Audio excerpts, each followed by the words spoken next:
Quand il décide d'investir dans la pierre, Mick Jagger n'y va pas avec le dos de la cuillère. En 1980, le légendaire chanteur des Rolling Stones a effectivement fait l'acquisition du château de Fourchette, une demeure du XVIIIe siècle située en France, à côté de Possé-sur-Cisse en Touraine. À l'époque, l'artiste de 78 ans avait investi seulement 2,2 millions de francs, soit 840 000 € environ, pour devenir propriétaire de ce très large domaine. Mais les rénovations liées à cette petite folie immobilière ont, bien sûr, fait augmenter cette somme.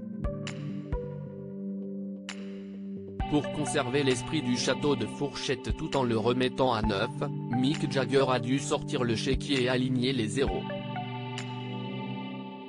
Le Britannique a fait appel à un cabinet international de décoration et investi dans des meubles d'époque.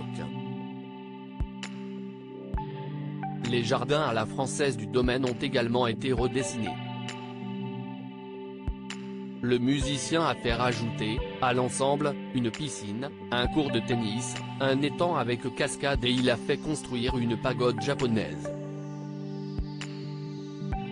La petite chapelle qui était historiquement présente en ces lieux a, quant à elle, été transformée en studio d'enregistrement. Ce qui est fort pratique quand on s'appelle Mick Jagger, certes, mais tout ceci aurait coûté au total, selon le magazine de la Touraine, plus de 3 millions d'euros dépensés en 2 décennies. En 2020, alors que le monde était mis sous cloche à cause de la pandémie de Covid-19, Mick Jagger avait choisi le château de Fourchette pour s'isoler avec sa compagne et Devereux Octavian Basile, son fils de 5 ans.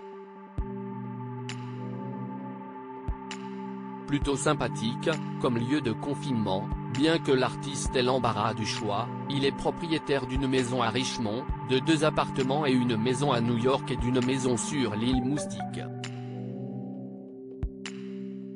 Classée monument historique, ayant autrefois appartenu au duc de Choiseul, la demeure française du chanteur est équipée de 12 chambres et se situe au beau milieu d'un domaine d'une vingtaine d'hectares, protégé par un mur d'enceinte, de nombreux peupliers, et menant à un plateau recouvert de vignes. Pas étonnant que même Adam Levine, le chanteur du groupe Maroon 5, ait envie de move like Jagger lui aussi.